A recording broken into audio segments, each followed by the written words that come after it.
Everybody, John Seiler here again with Behind the News and my research assistant, Ollie. He's doing great today. And it's pretty hot here today, but real nice. There we go. Oops, Ollie, yeah. It's 90 degrees. But we have a lot of stuff to talk about here today about the war and about how much it's going to cost you, which is a lot. So I'll put Ollie down. And I got this special letter in the mail. Just spilled coffee on.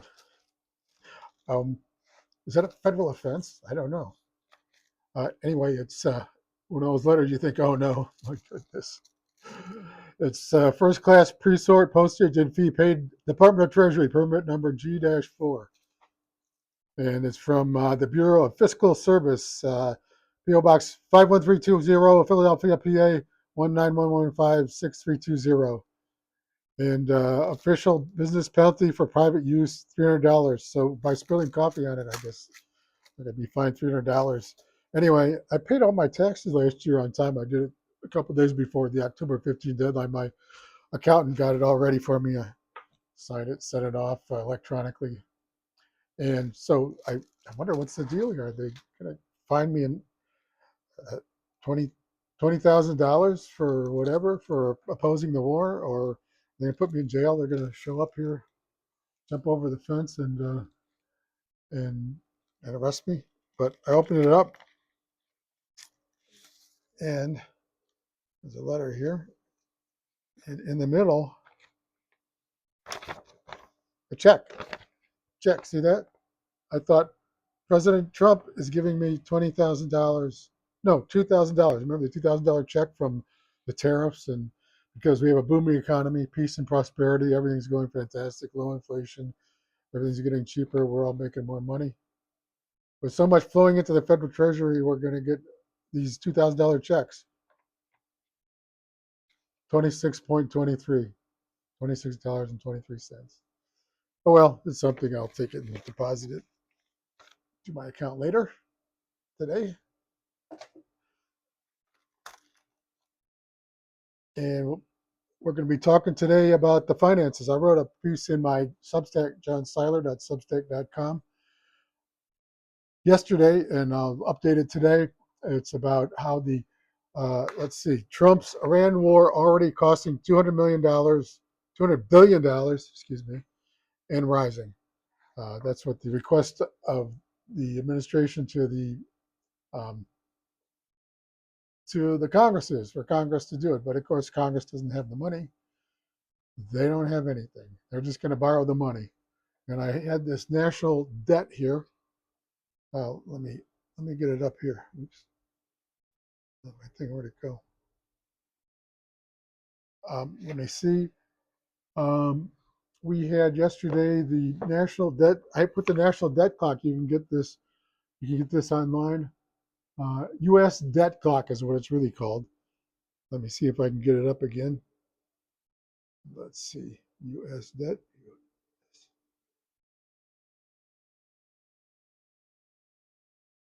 Oh, I don't want to waste your time. Anyway, it was 39. It just the day before yesterday, it clocked. No, it was yesterday. It clocked over $39 trillion. $39 trillion is what we owe. 39 comma 008 comma 668 comma 252 comma 726.00. 39 billion. No, excuse me. I keep getting these billions and millions and trillions mixed up. It's like Carl Sagan, remember him? Billions and billions and billions, and trillions and trillions and trillions. 39 trillion, 8 billion, 668 million, $252,726 and 62 cents. That's what's owed, and per citizen, $113 and $113,000 and 606 cents.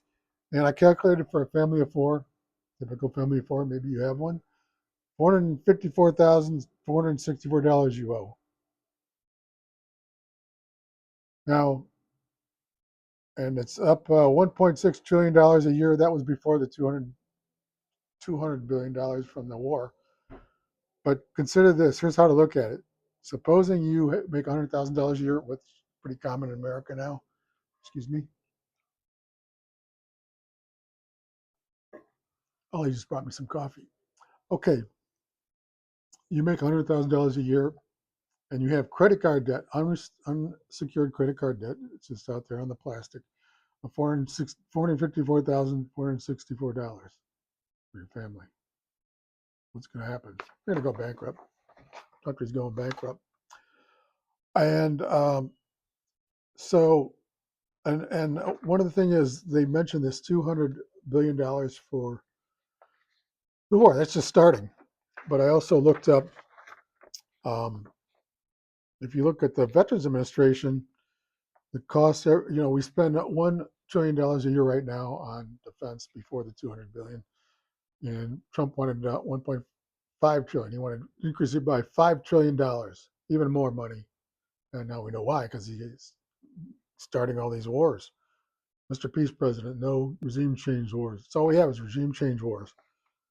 So the Veterans Administration budget request for fiscal year 2026 was already $441 billion.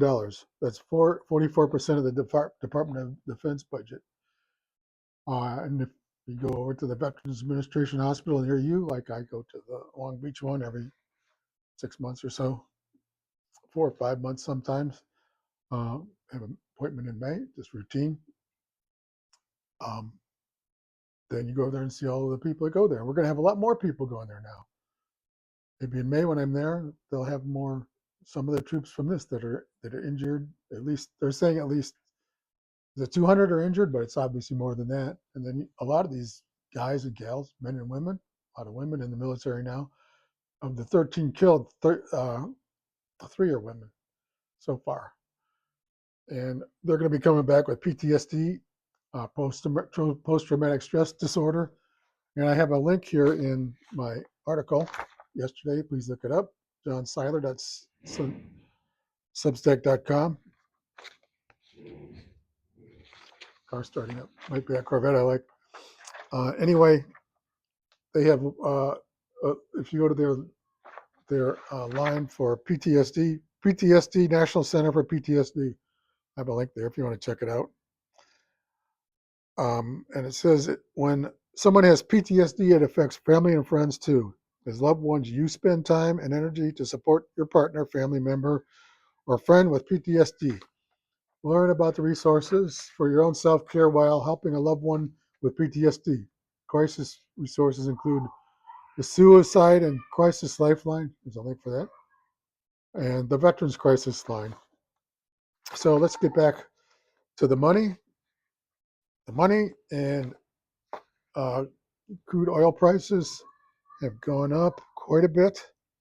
And where did I have that? Right here. Come on. Where'd it go? Okay, I'll get it here.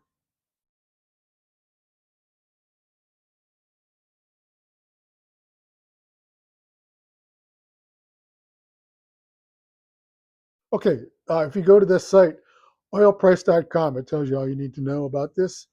And you've heard the price of oil has gone up from $65 before the war to now it's 97.79 WTI crude. It's West Texas Intermediate crude, really the best crude in the world. Really, they call it sweet because it's easy to refine. But I've noted last December it was $55, so it's almost doubled since then. Because you might remember Trump met with Netanyahu on December 29th, and they were planning the war start up at some date. Trump still could have stopped it. He's the one really in charge, of course, and he could have not done it, but he pulled the trigger on February 28th, and it's gone up since then, 97.88, 42 or $43 since last December. But there's other ones here. I'll show you. It looks like this. There's WTI crude, West Texas Intermediate, Brent crude. That's North Sea in Europe. North Sea oil. That's usually about $3 a gallon, $3 a barrel more because it's less refined. It's still good oil, but. And then the third one is Murban crude, Murban crude. That's from the Persian Gulf, and it's based. This one is based in Abu Dhabi and UAE, United Arab Emirates, and it's really good crude too. About the same as usually it's the same as WTI, West Texas Intermediate. But you can look at these right here. I'll tell you what it is if you don't want to read it, which you don't. They're up in the left corner, upper left corner. So WTI just mentioned, West Texas Intermediate from our country, which is what we have in this country. That we have all the crude we need now. Although it's a global market, the price is global. And Brent crude is higher, $112. So it's about 12, 13% more than West Texas. And Murban crude, which is very good crude like ours, about the same. It's $144.50, so about 45, 46% more. And that's the Brent crude. That kind of crude usually goes to Europe, and the Murban crude goes to Asia, India, Japan, and South Korea, and China especially. So and these were all pretty much the same last December, around $55. So it's almost tripled for what China and India and Japan are paying. Our allies, China and well, no, not China's not our ally. Japan, big country, and South Korea, medium-sized country with a lot of technology, and India, sort of a quasi friend or whatever they are now. They're paying triple. They're paying triple. And how does that affect you? Well, we export a lot of stuff to them, and they're not going to have the money to buy it. And you've heard a lot of companies leaving California, but in Irvine, where I live, the big the big thing we produce here is we're the world leaders in medical devices. And for example, there's a company called Edwards, just a couple miles from where I live. Really, they make the little things they fix your heart up with, a little flap they put in there, whatever it is. And those cost a lot of money to make and to develop and so on. And so those Japanese and Chinese and South Koreans are not going to have the money to do it. They'll just die, and we won't get their money. They'll be dead. So we're not getting that. It's going to hurt our economy here, and that's true for so many things we get from them. We get a lot. I mean, we sell to them. We sell them all kinds of computer parts and chips. We the Apple and Google have the two main operating systems in the world. They won't be using those as much. The Apple iOS and Google's OS Android. So it's going to hit everybody, and that's just for our exports. But for imports too, they're producing their imports over there are going to cost a lot more because it takes crude oil to produce electricity and other. They use it for other things. Their items, technology items, chips, whatever, are going to cost a lot more to make. Going to cost more to send it over here, and they're already paying more because of Trump's tariffs, which are totally erratic. If he was rational on tariffs, say increasing 5%, and he cut taxes and regulations, so that was a counterbalance. It helped. So overall, those were good things. But now, because of his war, everything's just going to cost more. And also, I had on my piece yesterday, johnseiler.substack.com. And remember to check that out, and if you can, kick in $5 a month to for the cause to help me out. Cost of a latte, just sign up for it there. There's links, and like and subscribe for this, okay? And leave a comment on this YouTube video. Get it out there. I mean, where are you reading any of this kind of stuff? Nowhere. This analysis in plain English about what's going on and how it's going to hurt you financially, so you can prepare. Pass it around too, okay? Send it. There are links. You can send it pretty easily. And okay, I had this for fertilizer, the price that's going up. And I have a chart right here, nice little chart. And you can see the price spike. It went up. Let's see. It went up. It was $375 for a ton of fertilizer And now, let's see, no, this is urea, it's a fertilizer. On December 31, it was $375.82 for a ton of fertilizer. And as of March 18, it was $610. So it's gone up 62%. You can see the spike right there when the war started. See that? See that spike? That's when Trump attacked Iran, Trump and Israel. Fertilizer spiked way up. That's going to cost more for any kind of vegetable you have, wheat, cabbage, and also the food that goes to feed the cows and the sheep and the hogs. Going to cost, so they're going to cost more too. Your hamburgers are going to cost more at the grocery store under the plastic. It's going to cost a lot more already since 2000. I keep a track of some of my prices. I used to pay here in California $3.99 for hamburger, 80/20 hamburger, 80% uh, lean hamburger, 20% fat. And uh, before the war, it was $5.99, and now it's probably up to $7.99. So double price in 5, 6, 7 years. And my salary is written. I don't get a salary now.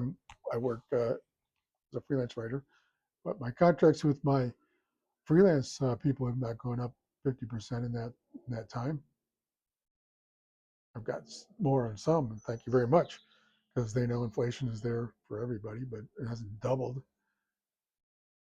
So, and that means I have to work more just to stay even in California.